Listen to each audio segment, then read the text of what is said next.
सुख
उपकार केला त्याने उपकार केला त्याने उपकार केला भोळा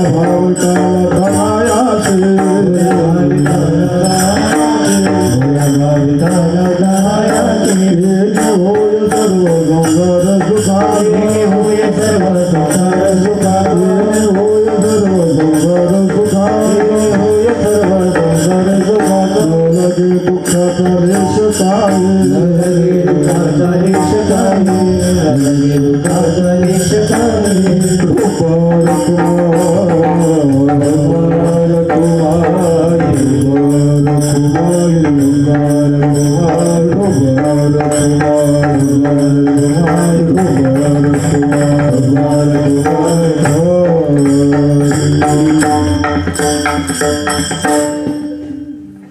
गोपाल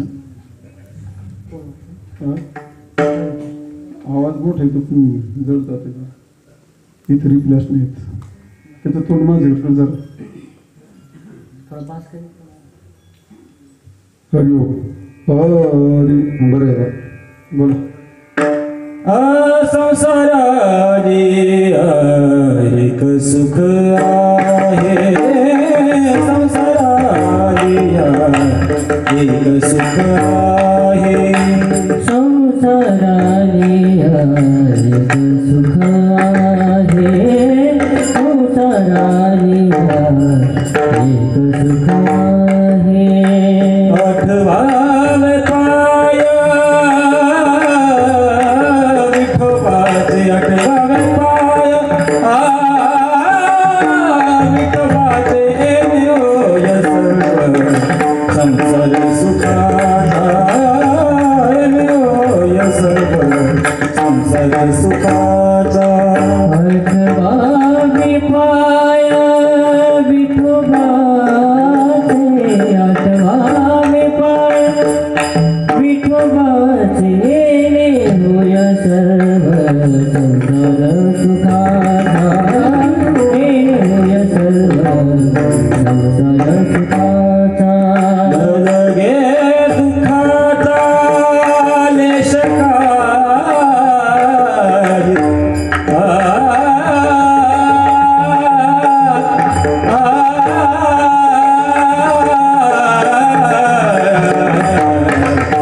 लगे दुःखाचा लेश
संसारालिया एक सुख आहे, आठवावे पाय विठोबाजे.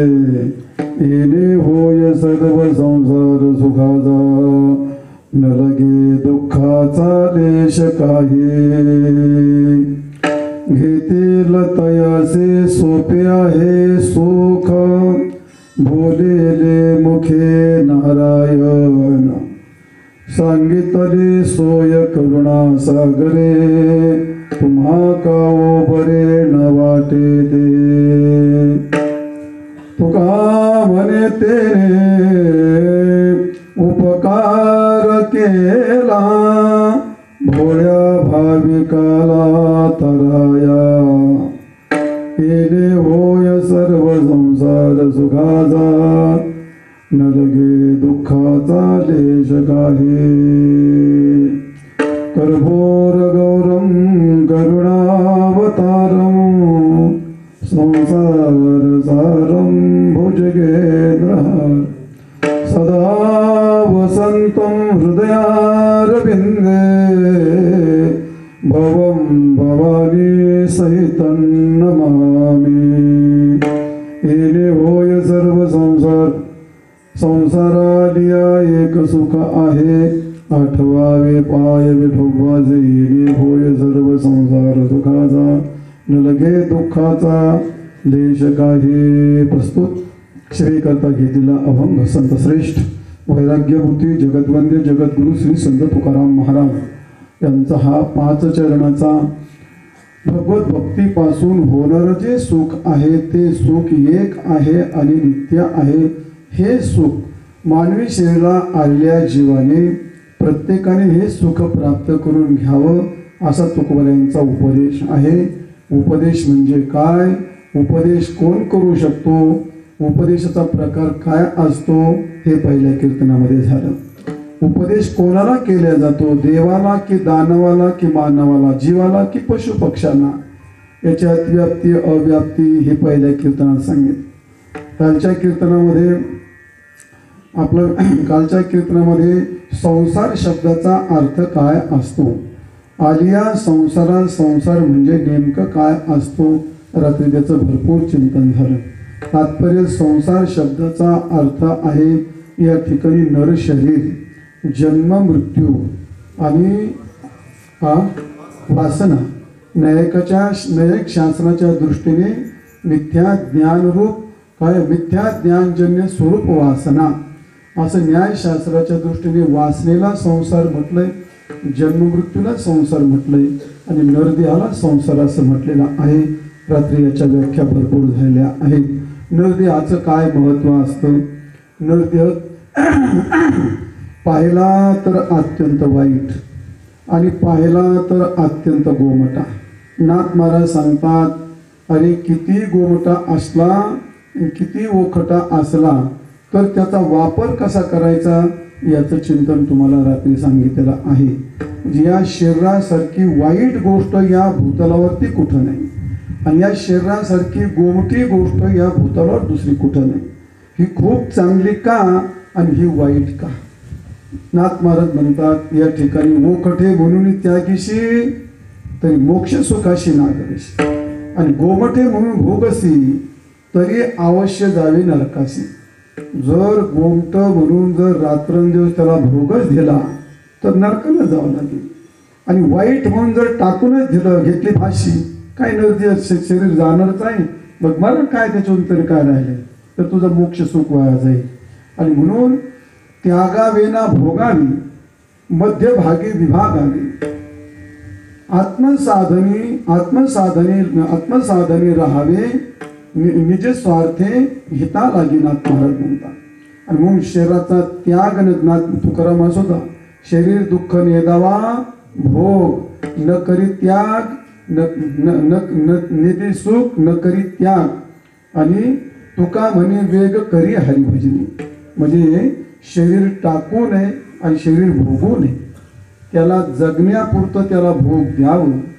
आणि त्याच्याकडून जसं भाड्याचं घोडं असतं, भाड्याचं घोडं आणल्यानंतर कुठपर्यंत वापरायचं असतं ते आपल्याला कुठपर्यंत तिथं प्रवास करायचा तिथपर्यंत. पूर्वीच्या काळात घोडे होते, नाथ महाराजांनी घोडा लिहिलाय, आता गाडी म्हणायला पाहिजे. भाड्याची गाडी लावली तर कुठपर्यंत असते ती? प्रवास संपला की गाडीचा विषय संपला. तसंच आहे या नरशरीराची गोष्ट. असं नको रात्री पुन्हा पिष्टपिशन न्याय नको, परत तुम्हाला तोच विषय सांगायचा नाही. म्हणून असं नरशरीराला आल्याच्या नंतर तुम्हाला भगवत प्राप्ती हे सर्वात श्रेष्ठ सुख आहे. असा अभंगाला आपण रात्री सुरुवात केली. संसारा आलिया एक सुख आहे, इथपर्यंत असा विषय आला. एक सुख आहे म्हणजे काय, बाकीचं काय आहे? एक शब्दाचा अर्थ तुकवान नेमकं काय सूचित करायचा आहे? संपूर्ण या संसारामध्ये एकच सुख आहे, बाकीचं दुःख आहे असा पण अर्थ होतो. सुखामध्ये एकत्व आहे, विषय सुखामध्ये अनेकत्व आहे. भगवंताच्या सुखातलं एकत्व का आणि विषय सुखातलं अनेकत्व का? भगवंताचं सुख हे एक आहे, हे नित्य आहे, परिणामी सुख आहे, साधनात सुख आहे, हे स्वतंत्र सुख आहे, कृतीजन्य नाही. संबंध अजन्य आणि कृती अजन्य असं हे भगवंताचं सुख आहे. आणि विषय सुख असंच आहे, अनेक आहे. म्हणजे विषय सुखात व्यभिचार कसा आहे, विषय सुख हे अनित्य क्षणिक कसं आहे. आणि विषय सुख परिणामी किती वाईट असतं, म्हणजे दुःखच असतं. विषय सुख हे परिणामी दुःखच आहे. विषय सुखाच्या साधनात अत्यंत दुःख आहे. आणि विषय सुख हे स्वतंत्र नाही, कशाचं तरी संबंधित आहे. आणि विषय सुख हे कृतीजन्य असतं, एखादी कृती करावी लागते. आणि विषय सुख जसं कृतीजन्य असतं तसंच संबंधजन्य असतं. काहीतरी संबंधापासूनच सुख निर्माण होतं. असे 2-4 मुद्दे मला मांडायचे. आणि म्हणून तुकोराय सांगतात भगवंताचं सुख प्राप्त होतं. भक्तीचं सुख पण काय सुख प्राप्त होतं? महाराज म्हणतात या ठिकाणी, आठवावे पाय विठोबाचे, संसार आलिया एक सुख आहे. आणि आठवावे पाय विठोबाचे, आठवावे पाय म्हणजे भगवंताच्या पायाचं स्मरण करा. आणि भगवंताच्या पायाचं स्मरण केलं की तुम्हाला जगात सर्वात मोठं सुख प्राप्त होईल. पण हे कल्पनेत बसतं का? विठार विठार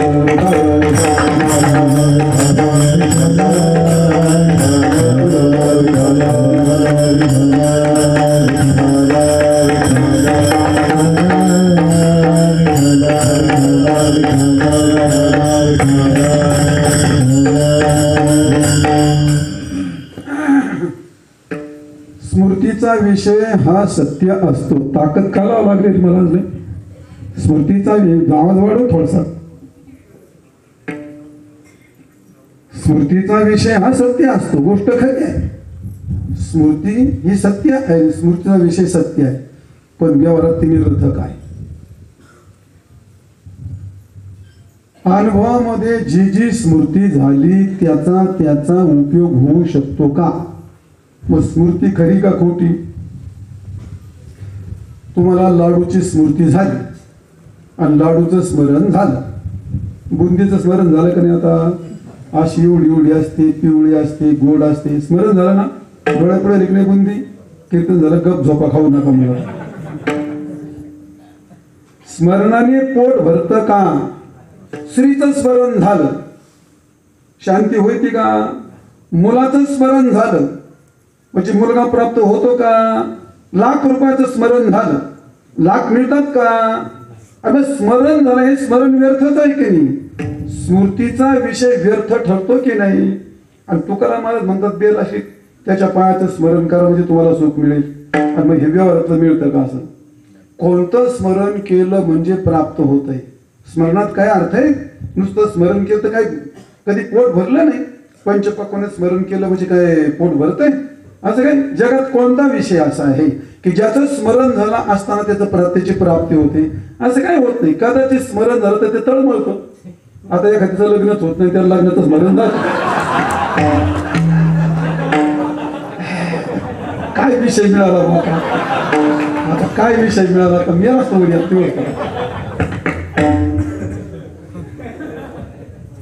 तिकडे आता तू उद्या त्याचं बेतच पाहणार. स्मरण तरी काय उपयोग? एवढं म्हणलं का त्याचं काम झालं. म्हणजे स्मृती जर झाली तर तो स्मृतीचा विषय तुम्हाला कोणत्या प्रकारचा कोणती प्रकारची सुख देत नाही. मुद्दा एवढा, स्मृतीचा विषय सुख देत नाही. आणि तू कोणा सांगतात जर भगवंताच्या चरणाची स्मृती केली तर तुम्हाला सुख प्राप्त होतं. एका वाक्यात सांगतो. भागवतामध्ये त्याचं गोड वर्णन केलं आहे. भागवतामध्ये असं म्हटलंय, ज्या कालामध्ये गोपी भगवंतांनी रासक्रीडा केली, अर्ध्या रासक्रीडा करत असताना भगवान अदृश्य झाले ना, अदृश्य झाल्यानंतर गोपींना फार मोठा वियोग झाला. आणि वियोग झाल्यानंतर त्या गोपीने भगवत प्राप्ती करता एक गोपी गीत गायलं आहे. ते गोपी गीत फार सुंदर आहे. त्या गोपगीत फार सुंदर आहे. तो म्हणजे असं म्हटलं ना, तव कथामृतं तप्त जीवनम, तव कथामृतं तप्त जीवनम, कविविरीडितं कर्मशापहं श्रवणमङ्गलम्. श्रवणमङ्गलं श्रीमदाततं भुवि गृह्णन्ति ते भूरिदा जनाः. तव कथामृतं तप्तजीवनं कविभिरीडितं कल्मषापहं. श्रवणमंगलम, मला एवढं म्हणायचं तुम्हाला. श्रवणमंगलम म्हणजे देवा तुझं कथा अमृत असा आहे, तापलेल्या संसारातल्या संतप्त जीवाला शांत करणारा आहे. तुझं कथा अमृत सामान्य नाही, जगात जे सर्वात विद्वानातले विद्वान आहेत त्यांनी त्याचं वर्णन केलं आहे. म्हणून त्याला खोटं म्हणता येत आहे असं काही नाही. आणि नुसतं ऐकल्याच्या नंतर श्रवणमंगलम म्हणजे त्याच्या भक्तीचं श्रवण केलं, त्याचं स्मरण केलं. कथामृतम तप्त जीवन, त्याची कथा ऐकली का नाही? तुम्ही आज पोटभर कथा ऐकली. काय पोटभर मग नेमकं काय झालं? काय पोटात गेलं का काही? कानात गेलं का काही? ते मूर्त आहे का काही? तसं श्रवणमंगलम नुसतं ऐकलं तर त्याचं मंगल होतं, म्हणजे त्याचं कल्याण होतं. मग हे जसं नुसतं ऐकूनच की त्याला संपूर्ण तापत्रयाची निवृत्ती होते, त्याला त्याचं मंगल म्हणजे कल्याण होतं. हे भगवंताची गोष्ट अशी आहे, भक्तीची गोष्ट अशी आहे. व्यवहारातली स्मृती व्यर्थ होती आणि परमार्थातली स्मृती ही सार्थ असते. का सार्थ असते? आता तुम्हाला परत पाठीमागे नेतो. ज्या कालामध्ये स्मृती ही कोणत्या अनुभवलेल्या पदार्थाची स्मृती होत असते, या अनुभवपूर्वी का सा स्मृती भवेत. ज्या विषयाचा अनुभव आला त्याची स्मृती होती. आणि स्मृतीचा विषय हा नेहमी सत्य असतो. स्मृतीचा तुम्हाला लाडूचं स्मरण झालं, तुम्हाला प्राप्त नाही झालं, पण लाडू खोटे आहेत का? तुमचं स्मरण खोटं आहे का? तुमच्या स्मृतीचा विषय खोटा आहे का? तुम्हाला प्राप्त होत नाही हा भाग आहे का? पण लाडू तर सत्य आहे, स्मृती तर सत्य आहे. म्हणजे स्मृतीचे विषय खोटे नसतात, सत्य नसतात. आपलं काय असत्य नसतात, ते सत्य असतात. ते तसं भगवंताच्या चरणाची स्मृती ही अशी आहे. एखादं दृश्य फल असतं आणि दृश्य साधन असतं. लाडू दृश्य आहेत आणि तृप्ती दृश्य आहे. पण भगवंताच्या कथेचं श्रवण हे अदृश्यच आहे आणि त्याची तृप्ती पण अदृश्यच आहे. काही वेळेला काही गोष्टी अदृश्य करून दृश्याचे व्यवहार होतात आणि काही वेळेला दृश्य करून अदृश्याचे व्यवहार होतात. मला तिकडे काय जायचं नाही. अदृश्य असतं, अदृश्य करून दृश्याचे व्यवहार होतात. तृप्ती म्हणून डोक्यात येते माझ्या. आणि म्हणून भगवंताची स्मृती झाली हा विषय जरी इंद्रियाला काय म्हणतो इंद्रियाचा विषय होत नसला तरी भगवंताच्या चरणाची स्मृती ही सत्य आहे आणि त्याच्यापासून सुखाची प्राप्ती संतांचे अनुभव संतांचे प्रमाण आहेत आणि म्हणून भगवत चरणाची स्मृती ही सुख देऊ शकते आणि ती म्हणजे भक्ती ती म्हणजे भक्ती भगवंताची भक्ती ही एक नाही 9 प्रकारची भक्ती प्रल्हादाने सांगितलेली आहे श्रवणं कीर्तनं विष्णू स्मरणं पादसेवनं अर्चनं वंदनं दास्य सख्यमात्मनिवेदनं अशी 9 प्रकारची भक्ती सांगितलेली आहे तुम्हाला नंतर सांगणार आहे पण भगवंताच्या स्मृती चरणाच्या स्मृतीपासून या ठिकाणी तुम्हाला एक सुख प्राप्त होतं की जे सुख अविनाशी असतं मला तो एक मुद्दा सांगायचा तुम्हाला एक सुख आहे असं का म्हटलं भगवंताचं हे सुख एक आहे भगवंताचं भक्तीचं सुख हे नित्य आहे भक्तीचं सुख हे परिणामी अमृतोपम परिणामी सुखरूपच आहे भक्तीचं सुख साधनातही सुखच आहे आणि भक्तीचं सुख हे स्वतंत्र आहे भक्तीचं सुख कृतीजन्य नाही आणि भक्तीचं सुख हे संबंधजन्य नाही मला याच्यावर थोडंसं बोलायचंय विठाल विठाल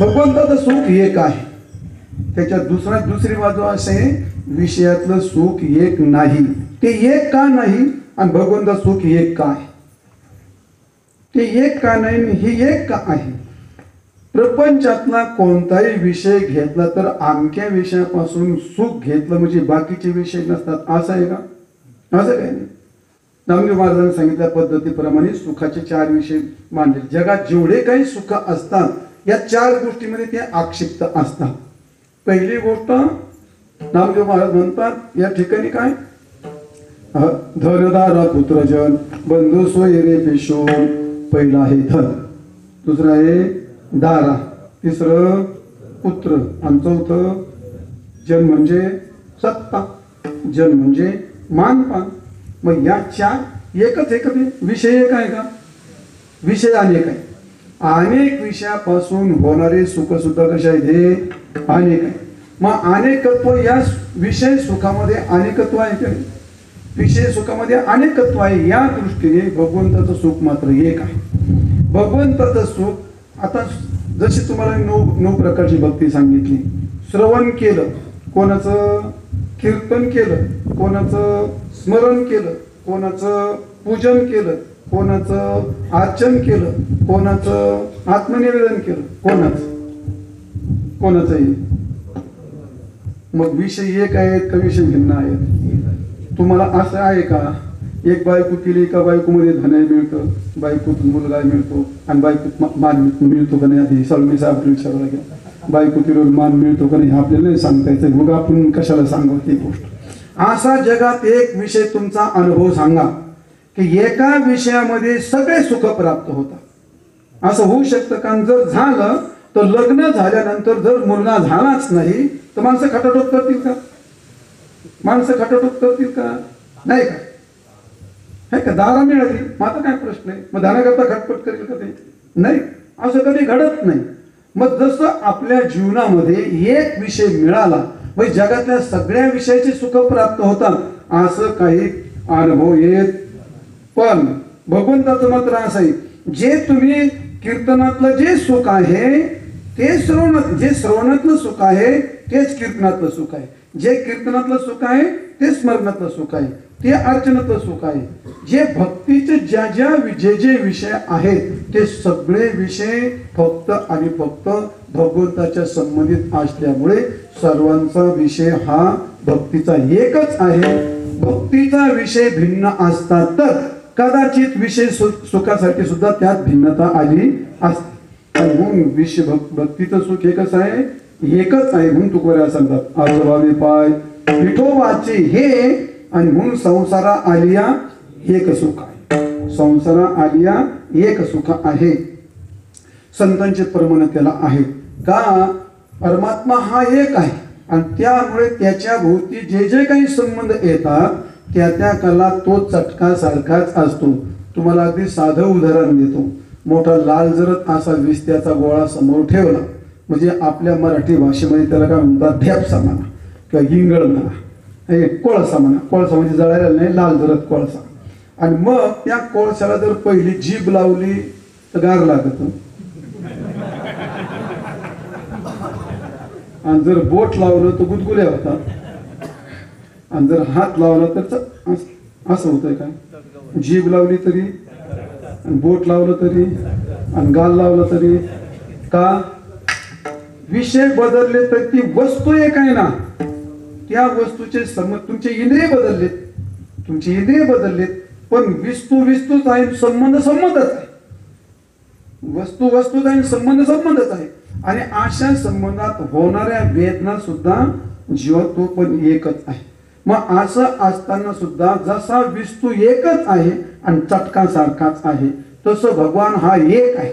आणि एक असल्यामुळे त्याची भक्ती केली काय, त्याचं श्रवण केलं काय, त्याचं कीर्तन केलं काय, त्याचं नामस्मरण केलं काय, अजून तुम्ही जे जे काही करीता ते भगवंताच्या संबंधित असल्यामुळे तुकारामाने असं म्हटलंय, एक विषय तो सकळांचा हारी, एक विषय तो सकळांचा हारी, त्याच्या आवडीने आवडी करे, त्याच्या आवडीने आवडी करी. अंध बहिरे हे प्रेत लोकाचारी, अंध बहिरे हे प्रेत लोकाचारी. त्यांची कीर्ती गायली पुराणतरी, कीर्ती गायली पुराणतरी.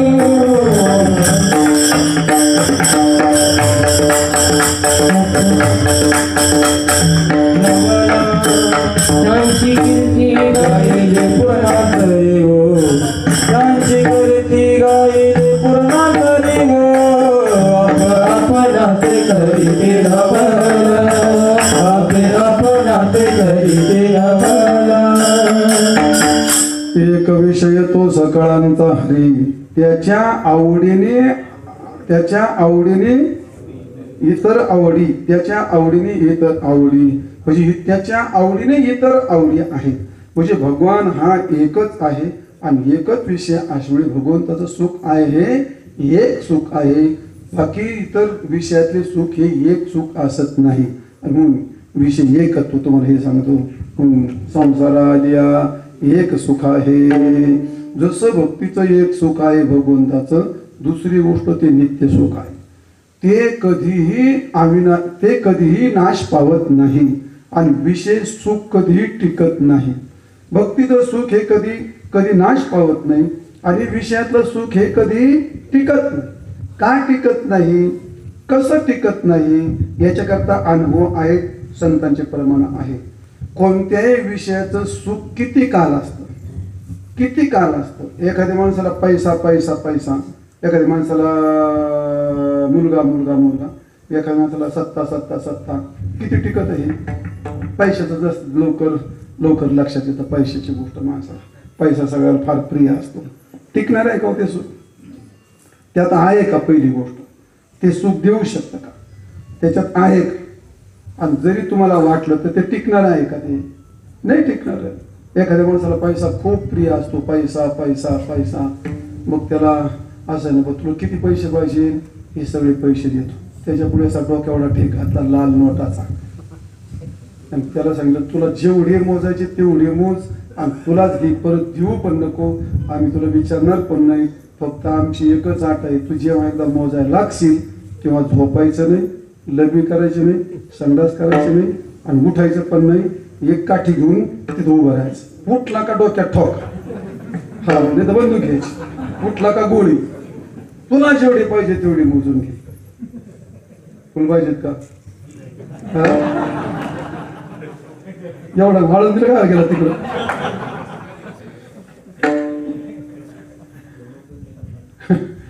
कोणाला नकोय पैसा? पैसा करता काय काय करतात माणसं. इंग्लंडला गेले, कोण फ्रान्सला गेले, कोण कॅनडाला गेले, कोण अमेरिका. कशा करता गेले? हरिपाठ करायला गेले.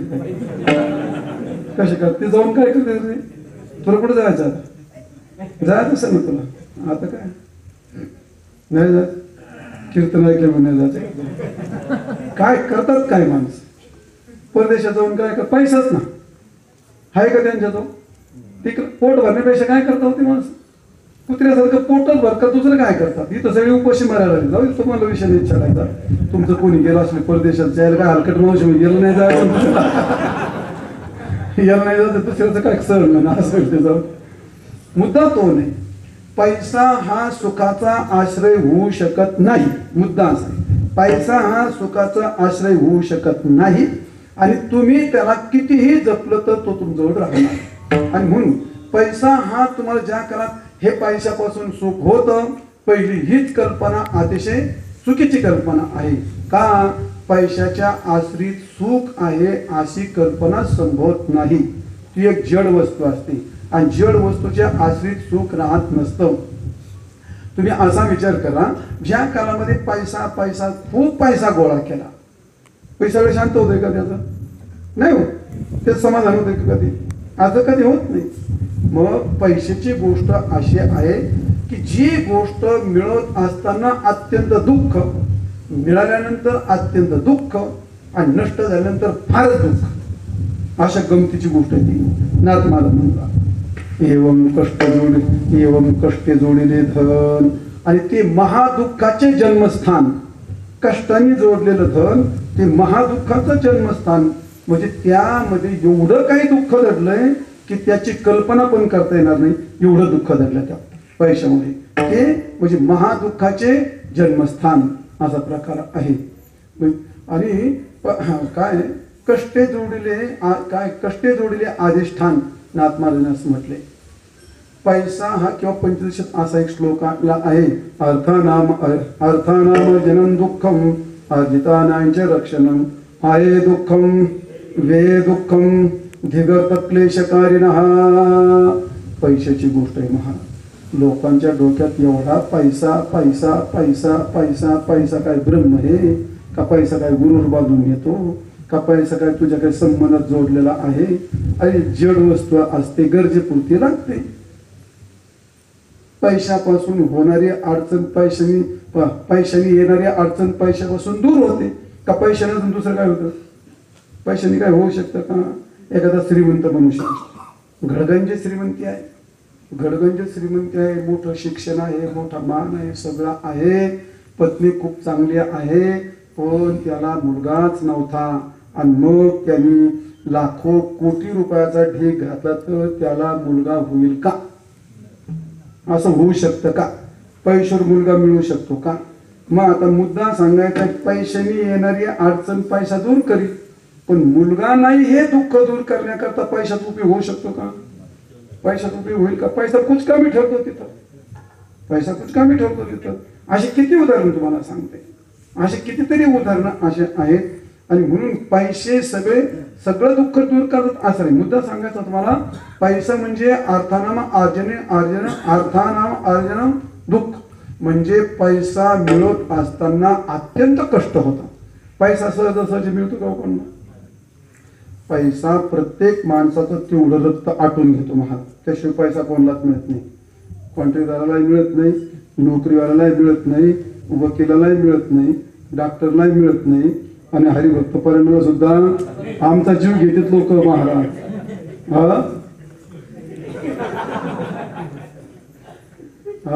ते काय पैसा कोणालाही फुकट मिळत नाही अर्थानामर्जने दुःखम मिळवताना किती कष्ट असतात ते हे सर्वांना माहित आहे म्हणजे दुःखच आहे का नाही मिळवताना दुःखच आहे आणि भरपूर मिळाला भरपूर मग आता काय होतं आबा काय होईल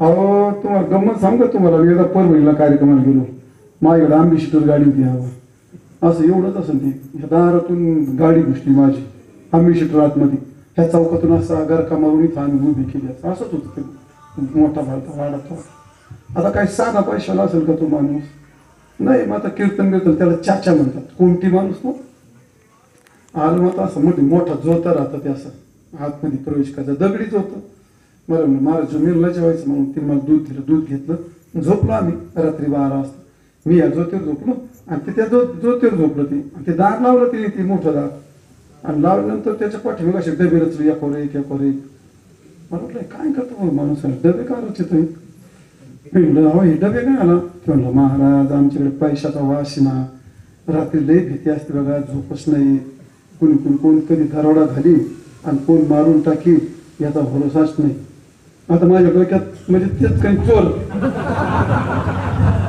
येते याच्याकडे चोर येत असतात मला डोक्यात आता मी झोपला सा याच्यावरती ज्योतीवरती माझं दुर्दैव नेमकं त्या दिवशी 1 वाजता त्या माधुरी त्याच्या रुडीमध्ये सडे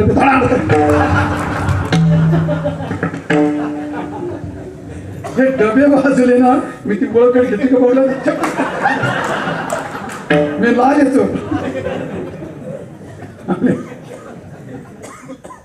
अर्जितानांच्या लक्षणं पैसा मिळाल्याच्या नंतर माणसाला रक्षण करण्याचे किती कष्ट होतात बँकेतच घालतं सोनच घेऊन ठेवतं प्लॉटच घेतं त्याचं खाली फ्लॅटच घेतं काय काय काय काय करतं इकडं दडो तिकडं दडो इकडं दडो तिकडे असं दडो ठेवतं आणि असं आजारी पडतं आणि सगळं त्याग झालं काही जमिनीत गेले काही फ्लॅटमध्ये गेले काही बँकेत काही सोन्यात गेले तर पडलं आजारी बँकेतही होते थोडी आणि नेमकं त्या ठिकाणी गांधी जयंती आली शनिवार रविवार आणि गांधी जयंती आली आणि पैसाच नव्हता लागला हातपाय पडायला आता पैसा पुढे बँकेत राहायला बँकेत लोक घाव करायला इकडं तिकडं धावपळ करतावर गेलं गेलं मरून ते गेलं पैशातून पैसे बँकेतला पैसा आणि सोन्यातला पैसा आणि प्लॉट बंद करता का प्लॉट घ्यायची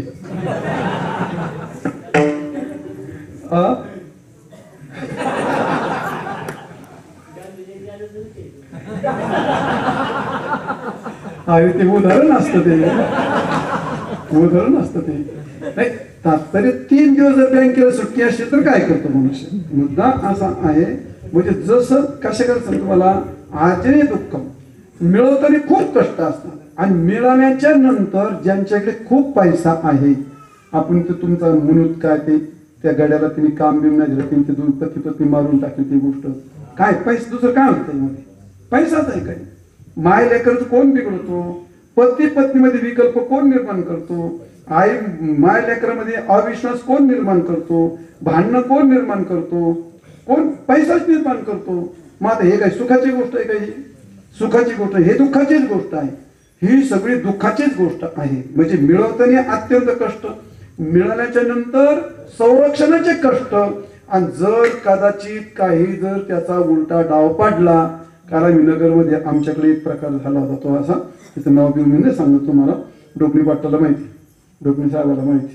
तो बिचारा खूप चांगला इमानदार असं पण एखादा डाव उलटा पडतो असा उलटा पाडला तर बिचाराचं काहीतरी झालं बाप लेकर फार फरावून लावला आधी ते भानगड बेड्या घालायचा प्रश्न असा मग काय झालं मग आता ते मग येताना दुःख संरक्षणाचं दुःख आणि जर नष्ट झालं मग तिने काय पेढे वाटले काय घ्या गो आमचं वाटवं झालं असं कोण पेढे वाटतं का मग पैशाच्या आश्रयाने अशा 3 गोष्टी आहेत येताना ते दुःखच देतं रक्षण करताना ते दुःखच देतं आणि ज्या काळात नष्ट होतात त्या काळात तर भयंकरच कष्ट असतात हे सगळ्याला माहिती आपल्याला सगळ्याला माहिती अचानक पैसे जावेत आणि त्याचा काही त्याला फायदा होऊ नये त्याला किती कष्ट होतात मुद्दा मला सांगायचा आहे पैशाच्या आश्रित आपण जे सुख मानतो ते सुख आहे का दुःखच आहे ते दुःखच आहे पहिली गोष्ट तर ते एक नाही दुसरी गोष्ट त्यात अनेकत्व आहे आणि त्यात क्षणिकत्व आहे मला मुद्दा हा सांगायचा होता भगवंताचं सुख हे नित्य आहे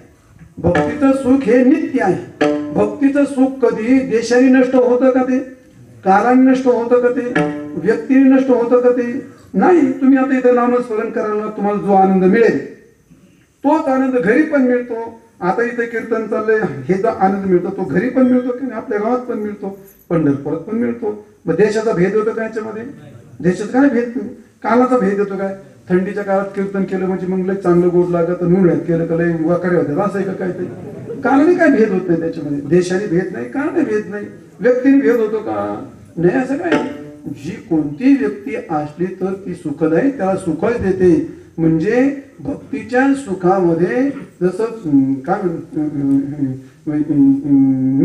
नित्यत्व म्हणजे जसं भक्तीच्या सुखामध्ये जसं एकत्व आहे तसं भक्ती सुखामध्ये नित्यत्व आहे नित्य आनंदा पुढे आनंद तो कोण विषय सुखबाई बापुडी तेक्षी भगवंताच्या भक्तीचं सुख हे कसं आहे, हे नित्य आहे. हे नित्य आहे. का नित्य आहे आणि हे का विनाशी आहे, तर याची गोष्ट तो विषयच विनाशी आहे आणि भगवान हा नित्य असल्यामुळे ते सुखही नित्यच असतं. ज्याच्या आश्रयाला सुख राहतं तो आश्रयच विनाशी असला, नाशवान असला तर ते सुखही नसतं. मी नेहमीच उदाहरण सांगतो, तुम्हाला माहिती आहे ते उदाहरण. पण परमात्मा असा आहे, परमात्मा कसा आहे तुम्हाला नेहमीच उदाहरण सांगतो तुमच्या लक्षात येण्याकरता. काही एखाद्या माणसाला एखादी भाजी आवडते, एखादी वस्तू आवडते, एखाद्या बाईला एखादी साडी खूप आवडते, खूप तिच्या जीवाच्या पलीकडे तिला खूप प्रिय असते ती, आणि मग कदाचित बसावं इस्त्री करायला लागून त्याला इस्त्री चिटकावी, एवढा मोठा नेमकं ढोबरा पडा, कस काय होतं म्हणून दुःखच होतं का नाही. मग आता का दुःख काय झालं, ते साडीच्या आश्रयाने आनंद होत होता का नाही, कारण तो विषय नाच काय ते तुमच्या लक्षात येतं. दुसरा विषय सांगतो मला, असा विषय आहे तो, एका माणसाला वांग्याची भाजी फार आवडत होती. तिथं वांग खाणारं कोणी जास्त सगळ्यात,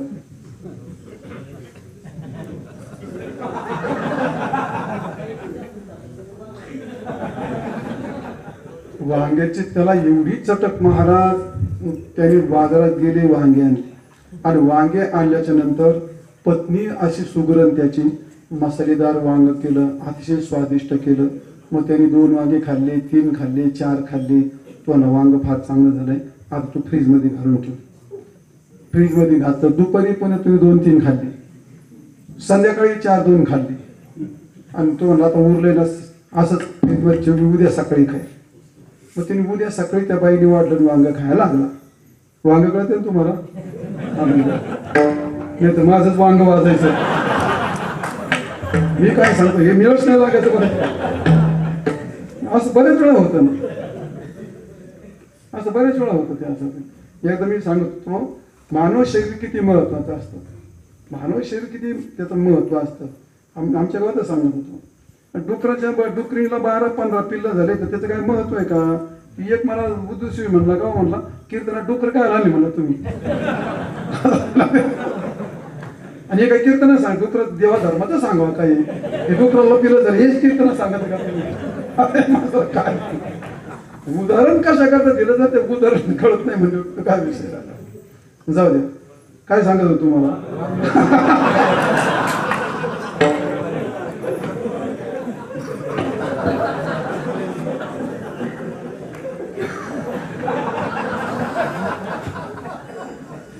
वांग असं आहे महाराज, दिसायला भयंकर गोड, खायला भयंकर गोड, आणि जर जास्त कमी खाल्लं तर भयंकर दोड. त्याची इतकं दोडच नाही. जाऊ द्या, विषय इकडं तिकडं पाहू नका. सकाळी खाल्लं, दुपारी खाल्लं, संध्याकाळी खाल्लं, आणि दुसऱ्या दिवशी खायला बसला, आणि मग त्याच्या पत्नीने त्याच्या पुढे वांग मांडलं. आता त्याला फारच प्रिय, वांग्यापासून त्याला फार सुख होत आहे. हो, त्या वांग्याला फसा फेस आला. आता वांग विटलं. आता काय होईल सुख, त्या वांग्यात सुख आहे का आता. मग पहिलं होतं का, नव्हतं, पण मानलं होतं तुम्ही. मग आता ते सुख काय झालं, वांग आहे का नाही, दिसतंय मसाला आहे का नाही त्याच्यात, वांगा खाय की नाही, तुमची इच्छा आहे का नाही. मग त्यात बिघडलं काय नेमकं, अरे वांग नाचलं. मग जे सुख ज्या विषयाच्या आश्रयाला राहतं, तर तो विषय जर नाशका असला तर त्याच्या आश्रयावर राहणारं सुख नाशक टिकू शकतं का ती गोष्ट. तुम्ही एखाद्या गाडीच्या आश्रयाला बसला, गाडीच गेली तरी आश्रय जर खलास झाला तो बसणार राहील का तो. मग तसं वांग हा आश्रय आहे, त्याच्यावर मानलेलं सुख, मी त्याचं सुख मानत नाही, त्याच्यावर मानलेलं सुख. मग वांग नसलं का विषय, आपलं वांग नसलं का सुख. मग वांग जर नसतं तर पैसा नसतो की नाही, पैसा नोट फाटू शकते का नाही, तुमच्या हातातून जाऊ शकते का नाही, त्या पैशामुळे एखादी बला येऊ शकते का नाही, पैसा तुमचा खून करू शकतो की नाही, पैसा तुमचा खून करू शकतो की नाही. तुमच्याकडे एवढं गठोड दिलं पैशाचं, आय डोंगराकडे जात होता, घाटातून चालला, आले चोरून घेतला चाकू, काही करून एक पैसे घालतो पोटात तुझे, पैसे देशी का. आता काही महाभाग असतात तसे. बसा, जर तुम्हाला त्यापासून विषय बांधला मुद्दा सांगायचा आहे ज्या विषयाच्या आश्रयाला सुख राहतं तो विषय जर अनित्य आहे, तो विषय जर नाशवान आहे, तर त्याच्या आश्रित राहणारं सुख हे नित्य असू शकत नाही. मला मुद्दा एवढा मांडायचा आहे. वांग नाशलं की ते सुखही नाशलं. मग वांग जर नाशत तर शरीरही नसेल की नाही. वांग्याप्रमाणे बायको पण नसेल की नाही. बायको पण नसेल की नाही. रट्टे खायची काही घरी गेली होती. नासेल याचा अर्थ एक दिवस केव्हा तरी तुम्हाला सोडून जाणार. बरोबर का? एक दिवस शरीर पण आपल्याला सोडून जाईल की नाही, पत्नी पण सोडून जाईल की नाही. म्हणजे सगळे अनित्य आहेत की नित्य आहेत? अनित्य. या अनित्याच्या ठिकाणी राहणारं जे सुख, हे सुख सुद्धा अनित्य आहे आणि भगवंताचं सुख मात्र ते नित्य आहे. का नित्य आहे? वांग्यासारखा भगवान कधीही नाश पावत नाही आणि म्हणून त्याच्या आश्रित राहणारं सुख, भक्तीचं सुख, त्याच्या काय कीर्तनाचं, स्मरणाचं सुख, कीर्तनाचं सुख, श्रवणाचं सुख, कोणते असे भगवंताच्या आश्रित राहणारं जे सुख आहे ते सुख नित्य असतं का? भगवान नित्य आहे. नित्य नित्य सर्वगत स्थानो चलो यम सनातन हा अर्जुन हा नित्यो आचलो हा शाश्वतो आणि सर्वत्र सदा तितो परिपूर्ण हा. परमात्मा हा नित्य आहे का? परमात्मा हा काय आहे? नाही रूप गुण वर्ण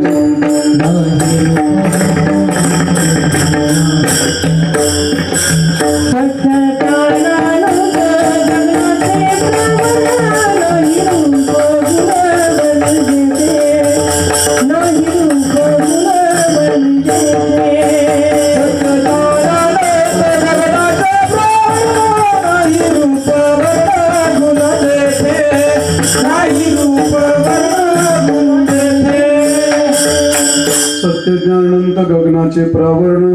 परमात्मा हा सत्य. एवढ्या करता परमात्मा हा सत्य आहे आणि म्हणून परमात्म्याच्या संबंधित राहणारं सुख हे नित्य आहे. संपवतो विषय.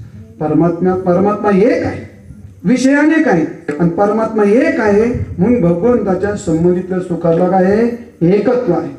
भगवंताच्या संबंधित सुख राहणं परमात्मा हा नित्य आहे म्हणून भक्तीतलं सुख हे नित्य आहे. भक्तीतलं सुख हे कधी नाश पावणार, विषयासारखं नाश पावणार नाही. 2. तिसरा मुद्दा असा आहे, ज्या कालामध्ये विषय असतात ते विषय परिणामी. विषय परिणामी कसे असतात? विषय परिणामी कसे असतात? कोणता विषय घ्या तुम्ही, परिणाम काय? परिणाम काय? मिरचीचा गोळा खाल्ला, परिणाम काय? परिणाम काय? हिरव्या मिरचीचे भजे खाल्ले, परिणाम काय? आता मी तुम्हाला एक उदाहरण सांगतो, तर काही गोष्टी मला सांगता येत नाही. मुलाचा परिणाम काय? बाई भोगली, परिणाम काय? मुलाचा परिणाम काय? सगळे तुम्ही चिंतन. त्याच्या दुसऱ्या क्षणाचा परिणाम अतिशय दुःख असतो. शास्त्र सांगते, मला सगळ्या गोष्टी जरी कळत नसल्या तरी दुसऱ्या क्षणाला ते अत्यंत दुःखदायी आहे. तुम्ही तुमचे अनुभव सांगा. मग ज्या कालामध्ये कोणताही विषय असेल ते सगळे विषय परिणामी दुःख आहे. ही गोष्ट परिणामी दुःख आहे ते असा जगात कोणता विषय तो परिणाम सुख करतील? चांगल्यात ना चांगला. गावरान गाईचं तूप चांगलं आहे की नाही? गावरान गाईचं दूध चांगलं आहे की नाही? हे सगळं चांगलं आहे. नाही तर 2-4 लिटर पिला तर काय होईल? 1 लिटर तूपच पिला तर काय होईल? परिणाम काय होईल? कोणतेच परिणाम सगळा वाईट. गीतेत 18 अध्यायात भगवान सांगतात काय? परिणामी विषमी. विषय हे परिणामी केवळ आणि केवळ विषासारखे असतात. पण असं आहे, जसा एखादा व्यसनी मनुष्य असतो तो व्यसनात बुडालेला असतो, तो एखाद्या महापुरात पडलेला मनुष्य त्या प्रवाहाच्या ओघात तो वाहत असतो. त्याची शक्ती, त्याला बाहेर यायची इच्छा आहे पण त्या ओघापुढे त्याची शक्ती कमी पडत असते. तसाच प्रकारे महाराज विषयाच्या ओघात जीव वाहत चालला, त्याला बाहेर यायची इच्छा असली तर तो बाहेर येऊ शकत नाही. मुद्दा असा आहे, विषय हे परिणामी दुःखदायीच आहे. भक्तीचं सांगा. वर पहा माझ्याकडे. आता 2 तास कीर्तन, मी 3 तास कीर्तन केलं. परिणाम वाईट होईल का? तुम्ही 10 माळी जपल्या तर त्यात 10च्या 20 माळी जपल्या, परिणाम वाईट होईल का? असं तुम्हाला असं कीर्तन ऐकलं, कथा ऐकली आणि नामस्मरण केलं, पूजा केली, मंत्र जप केला, जे जे केलं ते परिणामी वाईट आहे असा एखादा अनुभव सांगा. परिणामी वाईट कधी ते? त्याचा परिणाम केवळ आणि केवळ सुखाचाच परिणाम असतो. बरोबर आहे का? त्याचा केवळ परिणाम सुखाचा असतो, विषयाचा दुःखात असतो. आणि परमात्मा भक्तीच्या सुखाचा परिणाम हा काही झालं तर तो केवळ सुखरूपच परिणाम असतो. 3 मुद्दे. चौथा मुद्दा असा आहे, जे भक्तीचं सुख प्राप्त होतं, जे जे जगात मिळतं त्याला काहीतरी साधन लागतं. साधना वाचून साध्य प्राप्त होत नाही, कारणा वाचून कार्य होतच नाही. ही गोष्ट बरोबर आहे का नाही? मी आताच तुम्हाला सांगितलं, पैसा मिळत असताना काय होतो, बायको मिळत असताना काय होतं, मुलगा मिळत असताना काय होतं, घर मिळत असताना आणि सत्ता मिळत असताना काय काय होतं. हे सहजासहजी मिळतं का माणसाचं रत्न आठवतं ते कष्टच का नाही? मग त्यात दुःख असतं का आनंद असतो? त्याच्यामध्ये दुःखच असतं. पण भक्ती करत असताना मला सांगा तुम्ही, भक्तीने मिळणारं सुख हे सुखरूपच आहे का नाही? आणि भक्ती करत असताना तुमच्या आता श्रवण भक्ती का करता तुम्ही? तुम्हाला काहीतरी भगवत प्राप्ती व्हायची, हे साधन आहे का तुमचं? आणि भगवत प्राप्ती साध्य आहे का नाही ते तुम्हाला. पण आता भक्ती करत असताना, नामस्मरण करत असताना काही दुःख होतं? कीर्तन ऐकताना कधी काही दुःख होतं? असं नाही. परिणाम तर आहे, पण जे करतात त्या कालात त्या कृतीमध्ये कोणत्या प्रकारचं दुःख नाही. तुकाराम महाराज म्हणतात, सुखाचे विहारी सुख लाभ झाला, आनंद कोंदला मागे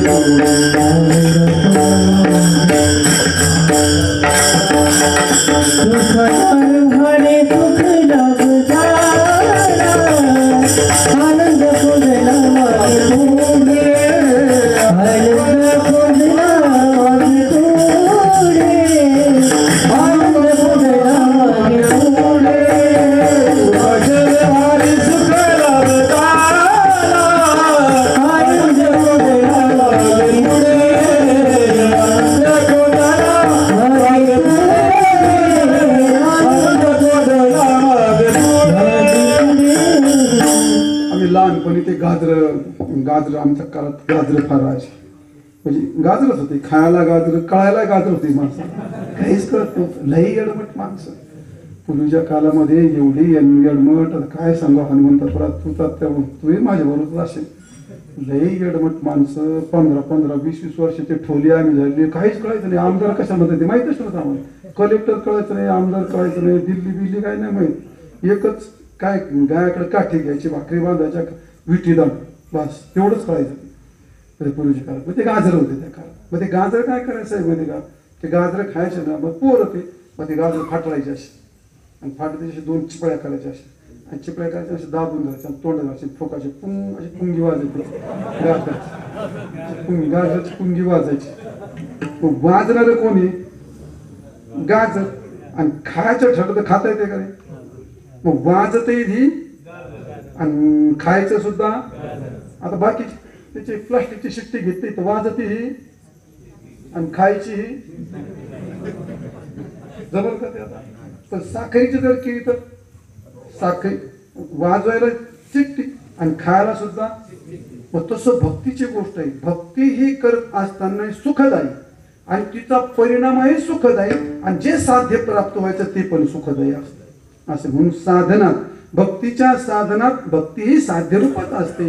पण भक्तीचं साधन, भक्ती सुखाचं साधन हे सुख देतं, आणि त्यापासून प्राप्त होणार हे सुद्धा सुखच असतं. म्हणून तुकाराम महाराज सुखाचे व्यवहारी आणि सुख लाभ झाला आणि आनंद कोण झाला. आता मला तर प्रवासाने थकवा आला, मला ते तुम्हाला उदाहरण आठवण पटापटा द्यायला. त्याचा गमतीशीर विषय हा, भक्तीचं सुख आहे, करताना सुखरूप आहे, आणि त्याचा शेवटही सुखरूप आहे. म्हणजे याला काय म्हणतात? साधनात सुख आणि साध्यात पण सुख. 3-4 विषय. चौथा मुद्दा असा आहे, भक्तीचं सुख हे स्वतंत्र असतं, आणि विषय हा कधीही स्वतंत्र नसतो. विषय हा स्वतंत्र कधीच नसतो. विषय स्वतंत्र कोणाला सुख देऊ शकतो का? नाही. कोणता घ्या तुम्ही, पैसा घ्या. अजून तुम्हाला जो प्रिय विषय, खायचा विषय घ्या, पैसा घ्या. पैसा त्या कोपऱ्यात भरून ठेवला आणि त्याच्याला कोणी पाहिलंच नाही, तो कोणाला सुख देईल का? एवढे मोठे लाडू, कानुले, कापण्या, करंज्या का तुम्हाला काय जिलबी मोठ्या पराती भरून ठेवल्या, त्याच्याकडे पाहायचंच नाही, ते सुख देईल का? मग त्याच्यापासून सुख मिळण्याकरता कोण पाहिजे? भोगता पाहिजे की नाही? मग भोगात सुख आहे का? भोगता असल्याशिवाय सुख निर्माण होत नाही त्याच्यामध्ये, भोगता लागेल. मग ते स्वतंत्र आहे का ते सुख? स्वतंत्र. मग तुम्ही बसले, आता तुम्ही बसले, मंदिरामध्ये 12 एक वाजता कडाकड जांभळ्या द्यायला पोट गेलं पाठीला ठेवलं का काय नाही सुख घेतो कसे सुख घेतो जांभळ्याचं कडकडं पोट पाठीला चिकटलंय. मग भोगताही पाहिजे आणि भोगही पाहिजे, बरोबर आहे का नाही? भोगता आणि भोग ज्यावेळी दोघे एकत्र येतात त्यावेळी सुख तुम्हाला प्राप्त होते. भक्तीचा तसा प्रकार आहे का तो? भक्ती स्वतंत्र आहे, भक्ती स्वतंत्र सुखरूप आहे. नुसते डोळे झाकून बसला तर नुसता डोळे झाकून बसला तरी सुद्धा भगवंताचं नुसतं स्मरण केलं तरी सुद्धा सुख देते की नाही? ते देते. मग त्याच्याकरता वेगळा विषय लागतो असं नाही. आणि म्हणून भक्तीचं सुख हे स्वतंत्र आहे. याच्याकरता आपण आता आपल्याला चव लागत नाही त्याच्यामुळे हे सगळी गोष्ट करावी लागते अशा प्रकारे. कारलं कच्चं खाल्लं तरी शरीराला उपयोगच आहे, मग त्याला मीठ मिरची अमको तमको हे सगळं लागतं. तसं आपल्याला टाळ लागतात, पखवात स्वरात स्पीकर अमको तमको हे फालतूच का नाही, हे काही शहाणपणाची गोष्ट नाही, पण हे सगळं लागतं. आणि या सगळ्या उपकरणामुळे त्याला एक गोडी तयार होते आणि गोडी तयार झाली का आपण ते स्वीकारतो, बरोबर आहे का नाही? भक्ती सुख टाळावर अवलंबून आहे का? भक्ती सुख पखवादावर अवलंबून आहे का? नाही. भक्ती सुख कीर्तनावर अवलंबून आहे का? भक्ती सुख माझ्या श्रोत्यावर अवलंबून आहे का? मग भक्ती सुख मी माझा खड्ड्यात बसलो एकांतात बसलो तरी सुद्धा मला माझं भक्ती स्वतंत्र आहे की नाही? तुम्हाला पण स्वतंत्र आहे की नाही? संडासात बसलो सुद्धा आहे की नाही? देव घरात बसलो सुद्धा आहे की नाही? आणि उताना पडलं तरी आहे की नाही? झोपेत सुद्धा आहे की नाही? त्याला स्वप्न पडलं देवाचं मग काय त्याला दुःख होतं काय? लक्षात आली? भक्ती सुखाची स्वतंत्रता. भक्ती सुख कशावर हे आश्रित नाही. आणि विषय सुख हे प्रत्येक विषय सुख ते आश्रितच असतं. त्याला भोगता लागतो आणि भोग लागतो आणि मग त्या काळात तिथलं सुख प्राप्त होत असतं. म्हणून मुद्दा सांगायचा आहे भगवंताचं भक्ती सुख हे स्वतंत्र आहे. आणि भगवंताचं भक्ती विषय सुख हे कृतीजन्य असतं. डोळ्यापुढे ठेवले लाडू जिलबी ताट भरून त्याच्या पाहिला सारखा पाहतो लोक काय करतो, काय नाही भोग घेतो, हे सगळं भोग. आता ते उचलून तोंडात तर घालू लागेल तुला, कृतीचा नाही कधी. कृती केल्याशिवाय तिथला आनंद मिळू शकतो का? कुठलाही घ्या तुम्ही, पैसा घ्या, श्री घ्या, पुत्र घ्या, मान घ्या, त्याच्यात कृती व्हावी लागते आणि त्या कृतीतून मग सुख उत्पन्न होतं. कृतीतून सुख उत्पन्न होतं की नाही? कृतीतून सुख उत्पन्न होतं. त्याला मुलगा झाला, 60 वर्षांनी मुलगा झाला, भलता आनंद झाला, मुलगा भलता गोरा गोमटा, मग झाला म्हणलो त्याला तेवढं कळून का तू कुठं समजा कुठं देश विदेशात असला तुला मुलगा झाला, त्याला आनंद आहे का त्याचा? मग तो आला पाहिजे, ते उचलला पाहिजे, पटापटा मुके घेतले पाहिजे, मग त्याला तो आनंद घेण्याकरता काहीतरी कृती करावी लागते का? सगळं तसं जाऊ जास्त विषयांतर नको, तुम्ही सगळे शुद्ध श्रुती आहात. मुद्दा असा आहे विषयातलं सुख हे कृतीजन्य असतं आणि हे कृतकमतच अनित्य. जे कृतीजन्य असतं ते अनित्यच असतं. आणि भक्ती सुख हे कोणती कृती करावी लागते? काय कृती करावी लागते? नुसतं मनात ध्यान केलं, मनात नामस्मरण केलं तरी सुद्धा भक्ती सुख प्राप्त होऊ शकतं. म्हणजे भक्ती सुख हे कृतीजन्य आहे. तुम्ही म्हणाल मग रामकृष्ण हरी राम ही कृती नाही का? आता लय इतक्या खोलात गेल्यावर मग ते मिळणे खात ते. पण जसं विषयामध्ये कृती करावी लागते तशी भक्तीमध्ये एक वेगळी विशिष्ट कृती केल्यानंतर ते निर्माण होतं असं काही त्याच्यावर अवलंबून नाही. म्हणजे याचा अर्थ कृतीत नाही तसं संबंधातही नाही. झाला विषय संबंधातही नाही. जाऊ द्या. मुद्दा असा आहे भक्ती सुख असा आहे ते एक आहे, ते नित्य आहे, परिणामीही सुखरूपच आहे, त्याच्या साधनतही सुख आहे, ते कशावर अवलंबून नाही, ते एक स्वतंत्र आहे, ते कृतीजन्य नाही. आणि म्हणून तुकाराम सांगतात या ठिकाणी संसार आल्या एक सुख आहे आठवावे पाय विठोबाचे.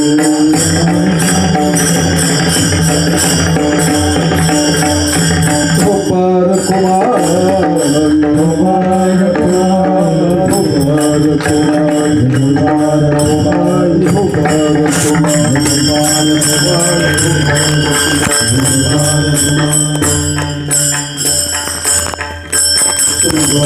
एक सुख आहे आठवावे पाय विठोबाचे असं चिंतन करतो या ठिकाणी. तर एक सुख आहे भक्तीचं हे एकच एक असं सुख आहे ते त्याच्याकरता दुसरं असं नाही. जसं विषयातलं एक सुख असं म्हणताच येत नाही तुम्हाला, कारण विषय हा एकच नाही. तिथं आता किती बोललं तर कमीच पडतं मला. डोळ्याचा विषय वेगळा, कानाचा विषय वेगळा, नाकाचा विषय वेगळा, त्वगिंद्रियाचा विषय वेगळा, बाहेरचे हे हजारो सगळे विषय आणि मग प्रत्येक विषयातून भिन्न भिन्न सुख कल्पना आपण लढवलेली असते. तसं परमात्म्याचं सुख असं नाही. म्हणून परमात्म्याचं सुख एक आहे, कारण तो एकच आहे. आणि म्हणून बाकीचे सगळे आता त्याचा तो वर्णित आशय असा सांगायचा आहे, संसारा आलिया एक सुख आहे आणि जगातल्या सगळे सुख नसून ती केवळ दुःखच असतं. ती फक्त सुखाची कल्पना आहे. तिथं मूळ अर्थ असा आहे, फक्त एक भक्तीचं सुख आहे आणि जगातल्या सगळ्या सुखाची केवळ कल्पना आहे. ते सुख नाही, तो सुखाचा भ्रम आहे. असा इथं मूळ चरणाचा अर्थ आहे. म्हणून संसारा आलिया एक सुख आहे. आठवावे पाय विठोबाचे, भगवंताच्या पायाचं